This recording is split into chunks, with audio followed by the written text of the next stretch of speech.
बैठते हैं। हम जहाँ भी क्षेत्र में जाते हैं, वहाँ देखिए 40-50 के रूप में झुंड में लग जाते हैं लोग, कहते हैं डॉक्टर साहब यहाँ बैठिए, चाय पीजिए, ऐसे पीजिए। क्यों है कि शिक्षक का सिर्फ यूज़ किया जाता है और इस तरह से यूज़ करते हैं जब कोई भी व्यवस्था हो, सरकार का कोई भी काम करना हो जिसमें टीचर को लगा दिया जाए। पहले हमारे दुर्भाग्य ये है कि हम लोग जिस क्षेत्र में हैं वहाँ पर शिक्षा के कमी के कारण वो असेसमेंट नहीं कर पाते हैं कि कौन अच्छे हैं, कौन बुरे हैं होते हैं। जी। और जब मालिक ही अशिक्षित है, माने शिक्षा कहने के मतलब उनके पास इतना शिक्षा नहीं है, एजुकेशन की कमी है, बहुत ज़्यादा कमी। हाँ, जो होनी चाहिए वो है ही नहीं। वो दो लाइन ऐसे बोल दें, चाहे 2 इंग्लिश वर्ड भी बोल दें तो हम समझ जाएंगे कि चलिए हमारा क्षेत्र धन्य है। इस समय मैं मधुबनी जिला के हरलाखी प्रखंड में हूँ और हमारे साथ संजय कुमार सुमन जी है, जो पेशे से डॉक्टर है और आरजेडी चिकित्सा प्रकोष्ठ के जिला के अध्यक्ष भी हैं।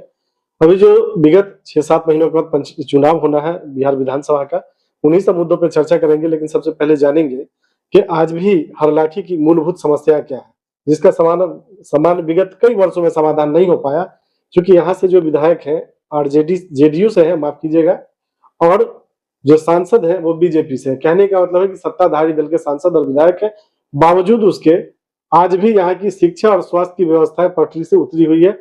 और चूंकि सर पेशे से डॉक्टर है, तो सबसे पहले जानेंगे कि आज भी आपके यहाँ जो मूलभूत समस्या है उसमें सबसे बड़ी समस्या चिकित्सा और शिक्षा की है, क्या मानते हैं आप? देखिए, आपके जो सोच है शिक्षा और स्वास्थ्य, हम इसमें समर्थ करते हैं, आपका समर्थन देते हैं जी।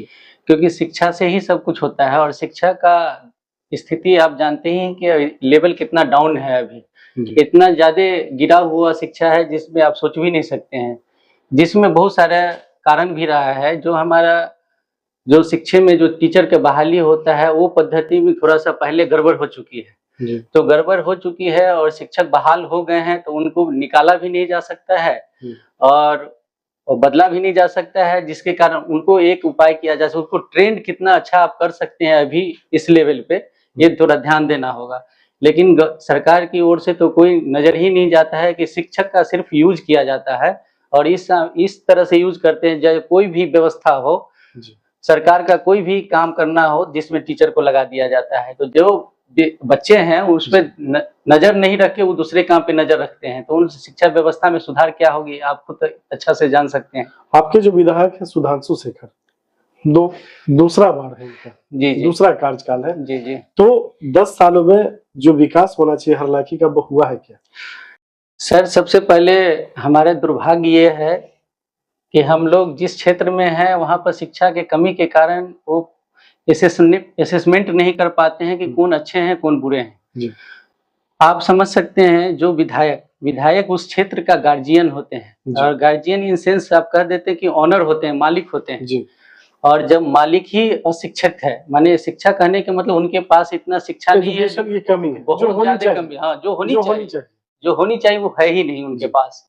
वो दो लाइन ऐसे बोल दें, चाहे 2 इंग्लिश वर्ड भी बोल दें तो हम समझ जाएंगे कि चलिए हमारा क्षेत्र धन्य है। लेकिन उनके पास तो कुछ है ही नहीं। तो जब वो समझ नहीं पाएंगे, जब पढ़ नहीं पाएंगे और विधायकी क्या होता है वो समझ नहीं पाएंगे तो क्षेत्र में क्या विकास करेंगे।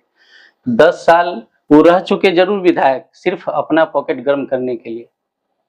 आपके जो सांसद महोदय उनका दर्शन आम आदमी को होता है क्या? बिल्कुल नहीं होता है सर। 2 बार तो जीत गए ऐसे मोदी जी के लहर में, और क्या कहिएगा, मोदी का एक बहाव था उसमें वो बह गए और बह के वो सीट निकल गया, तो उसके अलावा कोई योगदान नहीं है उनका। आप चिकित्सा प्रकोष्ठ के जिला अध्यक्ष हैं आरजेडी के। जी। पर जो 24 में प्रोग्राम हुआ था, 24 तारीख को फुलपरास में, जी। आपकी जो योगदान रही निश्चित तौर पर सराहनीय रही और आपने बहुत अच्छा योगदान दिया। कहीं ना कहीं हरलाखी की जनता भी वैसे लोगों को चुनना चाहती है जिसको खुद का परिवार चलाने के लिए समस्या ना हो, अपने अमीर ना बनना हो, उसका एक ही मकसद हो कि हरलाखी का विकास कैसे किया जाए। क्या मानते हैं उसके लिए पढ़े लिखे और वैसे लोगों को आना चाहिए जो पहले से संपन्न है? सर देखिए, हमने तो मुहिम छेड़ रखा है हरलाखी विधानसभा में और जो भी हमारे समाज के लोग हैं उनको हम ये एक बात बोलते हैं कि आप खुद असेसमेंट किए कि आपके लिए बेटर कौन होगा। हम ये नहीं कहते कि आप हमको वोट दीजिए, यदि हम अच्छे हैं तो हमको वोट दीजिए, यदि हमसे बेहतर कोई है तो आप उनको वोट दीजिए। हम इस पे काम कर रहे हैं और आपको मालूम भी होगा कि जिस लायक अभी हम हैं, हम एक पेशे से डॉक्टर हैं, हम इतने हमारे शिक्षा हमारा उच्च शिक्षा रहा है जी मेडिकल के लाइन में, और हम पटना में भी रह सकते हैं, पटना मेडिकल कॉलेज में भी रह सकते हैं, जी। दूसरी जगह भी रह सकते हैं, दिल्ली में भी रह सकते हैं। जी। लेकिन आप देख रहे हैं कि हम सुदूर गांव के देहात में इलाका में रह के लोगों की सेवा कर रहे हैं। जी जहां ऑपरेशन चार्ज, जहां आप किसी को 1 लाख रुपया लगती है, हम 10,000 में 15,000 में उसको ठीक करके देते हैं। जी। तो कम से कम ये इतना भी एक योगदान है। योगदान हो रहा है ना उनको। जी। दूसरी बात कि हम हर वीक में हर फ्राइडे को कैंप लगाते हैं, और मेडिकल कैंप में फ्री ऑफ डॉक्टर तो रहता ही है, उसके साथ मेडिसिन हम प्रोवाइड कराते हैं फ्री ऑफ कॉस्ट। उसको अल्ट्रासाउंड स्क्रीनिंग करते हैं, दूसरा ब्लड का सारा टेस्ट हम करके उनको देखते हैं, और सारा उनको और पेशेंट को दूसरा बार उनको बुलाते भी हैं कि कोई कभी आपको दिक्कत हुई तो आप मेरे क्लिनिक पे आके हमसे मिल सकते हैं और इलाज करवा सकते हैं, और फ्री ऑफ कॉस्ट। तो कुल मिला के अभी अगर आप किसी भी संवैधानिक पद पे नहीं है, बावजूद उसके समाज की सेवा में दिन रात लगे रहते हैं। जी जी बिल्कुल। जो त्रिस्तरीय जनप्रतिनिधि होते हैं, चाहे वो पैक्स के अध्यक्ष हो, पंचायत समिति के सदस्य हो, मुखिया हो, सरपंच हो, ये सब लोगों का रुझान आपकी तरफ है। तो इसका क्या कारण है? आखिर डॉक्टर संजय कुमार सुमन ने ऐसा क्या किया कि जो ग्रास रूट के लोग हैं, नेता है, वो आपके साथ है? सर देखिए, सबसे बड़ी बात होता है क्या है कि लोगों का सबसे दोहन नहीं किया जाता है। हमारे तरफ से किसी भी, हमारे कोई भी कार्यकर्ता हो, चाहे हम हो चाहे कोई हो, कोई भी जनरल पब्लिक का दोहन नहीं होता है। सबसे पहले उससे चंदा हम किसी से रूप में नहीं लेते हैं जी। हम देते हैं उनको, हम लेते नहीं हैं जी। सबसे बड़ी बात तो ये है, आज हमारे क्षेत्र के लोग मतलब दोहन से ग्रसित हैं। लोग उनसे पैसा लोग मांग मांग के नेता लोग तंग हो गए हैं।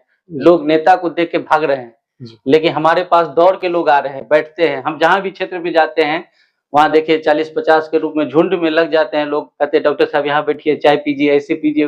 क्यों? उनको लगता है कि ये आदमी हम मेरा दोहन नहीं करेगा, हमारा इकोनॉमी हरास नहीं करेगा, इसके कारण लोग बैठते हैं मेरे पास। और सोर्स इनकम का रास्ता है हमारे पास, आप लोग की दुआ से हमारे पास सोर्स ऑफ इनकम का भी रास्ता बना हुआ है, कुछ न कुछ मेरे पास आ जाता है।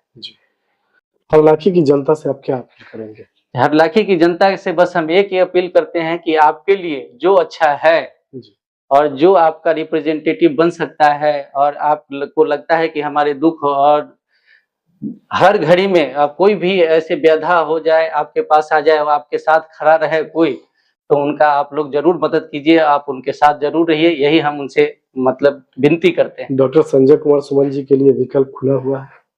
देखिए सर, हम तो विकल्प खुला है कि ये तो हम नहीं कह सकते हैं, ये ऊपर वाले की मर्जी के बिना हम नहीं एक कदम भी नहीं बढ़ा सकते। वो जैसे कहेंगे हम वैसे काम करेंगे। हम लोगों की सहयोग और शुभकामनाएं आपके साथ है। पार्टी आपको सिंबल देती है और जनता मौका देती है। चुनाव जिता के अगर विधायक बनाती है हरलाखी का, तो चुनाव जीतने के बाद आपकी पहली प्राथमिकता क्या होगी? देखिए, मेरा पहली प्राथमिकता है शिक्षा, और शिक्षा पे हमने ज्यादा विशेषकर, और दूसरी स्वास्थ्य है। तो स्वास्थ्य रहेंगे लोग तभी शिक्षा ग्रहण कर सकते हैं। तो पहला प्राथमिकता हमारा स्वास्थ्य हो गया। दूसरे फोकस मेरा शिक्षा पे है कि शिक्षा जब तक नहीं होगा, आप ऐसे परिवार को हम ले चलेंगे, ऐसे घर में ले चलेंगे, ऐसे मोहल्ला में ले चलेंगे, आज तक भी लोग अंगूठा लगाते हैं। उनके यहाँ एक शिक्षक बन जाते हैं तो आप उनकी आचार विचार व्यवहार रहन सहन सारा चेंज बदल जाता है। यदि उनके यहाँ एक डॉक्टर बन जाए, इंजीनियर बन जाए, बीडीओ बन जाए, सीओ बन जाए, एक डीएम बन जाए, तो समझिए उस मोहल्ला कल्याण के, मोहल्ला का, गांव का, समाज का, उस ब्लॉक का कितना बड़ा कल्याण होगा। तो मेरा फोकस बस सिर्फ उस पे है, एजुकेशन और स्वास्थ्य पे। ये आपकी प्राथमिकता है। और देखिए, जब तक एजुकेशन नहीं प्राप्त करेगा कोई भी आदमी, तो उसको मतलब रोजगार कहाँ से मिलेगा? संभव ही नहीं है। हम लोग सबसे पहले एजुकेटेड होना जरूरी, स्वास्थ्य के साथ साथ एजुकेशन होना जरूरी है। तो ये आपकी प्राथमिकता है। धन्यवाद। थे डॉक्टर संजय कुमार सुमन, जो चिकित्सा प्रकोष्ठ के आरजेडी के मधुबनी के जिला अध्यक्ष है। हालांकि विधानसभा में अपना इनका क्लिनिक चलता है, तो निश्चित तौर पे इनका जो योगदान है, चाहे वो गरीब बच्चों की शादी हो, किसी की बीमारी हो, किसी का सुख श्राद्ध हो, दिन रात खड़े रहते हैं। और जो त्रिस्तरीय जनप्रतिनिधि होते हैं, चाहे वो पैक्स के अध्यक्ष हो, मुखिया हो, समिति हो, सरपंच हो, उनका रुझान अधिकांश, अगर 100 में बात करें तो 90% लोग इनके प्रति आकर्षित है। उनका साफ तौर पे कहना है कि अगर डॉक्टर साहब इस क्षेत्र में आते हैं तो निश्चित तौर पे यहाँ की जो लूट खसोट है उस पर अंकुश लगेगा, उस पर काम होगा, और यहाँ की जो मूलभूत समस्या है उसका समाधान होगा। यह भी जनता को तय करना है, लेकिन उससे पहले जो पार्टी का शीर्ष नेतृत्व है उसके लिए भी एक संदेश है कि पिछली बार जो टिकट वितरण में गलतियां हुई, उसकी वजह से तेजस्वी यादव मुख्यमंत्री बनते बनते रह गए और उनकी पार्टी सत्ता में नहीं पहुंच पाई। अगर पुनः इस बार भी वैसी गलती दोहराई जाती है तो शायद उनकी जो उम्मीद है, उनकी जो सोच है, शायद वो पूरी ना हो पाए। उसके लिए सबसे पहले ऐसे लोगों पे दाव लगाना होगा जिनका व्यक्तिगत अपना वोट हो, जनाधार हो और लोगों के बीच पहुंच हो। अगर डॉक्टर संजय कुमार सुमन जैसे लोग कैंडिडेट होते हैं हरलाखी के लिए तो निश्चित तौर पर सौभाग्य की बात होगी यहाँ के लिए, और पार्टी नेतृत्व के लिए अच्छा संदेश होगा कि अगर बिहार में 243 में कोई सेफ सीट माना जाएगा तो वो हरलाखी को माना जाएगा। मेरा नाम अशेश्वर मुखिया है। अशेश्वर जी, कहाँ के वोटर हुए आप? किस विधानसभा? मैं हरलाखी विधानसभा का वोटर हूँ। आपके जो विधायक है सुधांशु शेखर जी, आप उनसे संतुष्ट हैं उनके कार्यकाल से? जी नहीं, उनको जो मौका मिला, जिस उम्मीद पे लोगों ने वोट किया, बहुत आशा और विश्वास के साथ हम लोग वोट किए थे, लेकिन हम लोग को कोई विकास अभी तक नहीं, 10 साल में कोई विकास ऐसा नहीं है। यहाँ तक कि हम लोग, हमारे पंचायत के लोग जो पहचानता भी नहीं है कि सुधांशु जी कौन है। आप आरजेडी के जो है सक्रिय कार्यकर्ता है, जी जमीन पर रहने वाले लोग हैं, आप लोग ही बढ़कर नेता बनाते हैं किसी को, जी सांसद और विधायक बनाने में आपका योगदान रहता है। जी। एक सवाल ये है कि हरलाखी में किन को मौका मिले जिससे विकास हो सके और आम आदमी प्रभावित हो, ऐसे लोग ना हो जिनका अपना विकास हो। देखिए, हरलाखी की अगर बात होती है तो किसी अच्छे पढ़े लिखे लोग को अगर दिया जाए हरलाखी में मैं मौका। आपको 3 ऑप्शन दे रहा हूँ। जी, वर्तमान में जो अभी आपके चिकित्सा प्रकोष्ठ के जिला अध्यक्ष हैं डॉक्टर संजय कुमार सुमन जी महिला में प्रिया राज और पूर्व विधायक रामाशीष जी। जी। नहीं, वैसे अगर सामाजिक दृष्टिकोण से देखा जाए तो सबसे अच्छा डॉक्टर संजय कुमार जी रहेंगे। क्या योगदान है समाज के? डॉक्टर संजय कुमार जी का जो योगदान है, जितना भी वर्णन करे वो कम है, क्योंकि डॉक्टर साहब को हम लोग जो देखते हैं, पहले से भी देखते आ रहे हैं कि डॉक्टर साहब ऐसे गरीब लाचार ऐसे लोगों को इलाज करते हैं जिसको पैसा नहीं है, उनको फ्री ऑफ कॉस्ट इलाज भी कर देते हैं। अगर आर्थिक सहायता की अगर बात होती है, जैसे घर में आग लग गया या किसी मजबूरी कारण लाचारता आ गया है, तो उसमें डॉक्टर साहब सबसे पहले तैयार रहते हैं, जो हम लोग सोच भी नहीं सकते थे। इतना वो हमदर्दी दिखाते हैं हम लोग, हम साथ हमदर्द में भाई में जैसे अपना समझ के पब्लिक को करते हैं। तो आप लोग चाहते हैं कि मौका डॉक्टर साहब को बिल्कुल, डॉक्टर साहब को अगर मौका मिलता है तो डॉक्टर साहब को अगर मौका मिलता है तो डॉक्टर साहब जब भी इतना जो कर रहे हैं इससे और बेहतर करेंगे, क्योंकि डॉक्टर साहब तो किसी पद पे नहीं है, पद पर नहीं है, फिर भी कर रहे हैं। अभी जिम्मेदारी भी नहीं है। बिल्कुल लेकिन जब संवैधानिक पद होता तो आप लोगों का भी प्रेशर रहेगा कि मौका जी, मिला जी। तो ज्यादा से ज्यादा काम कीजिए। जी बिल्कुल, ये मानते हैं कि डॉक्टर साहब को मौका मिला बहुत। डॉक्टर साहब को अगर मौका मिलती है तो हरलाखी की भाग उदय हो जाएगी और आप लोगों का सहयोग रहे। बिल्कुल, मैं हम लोगों को सहयोग रहेगा।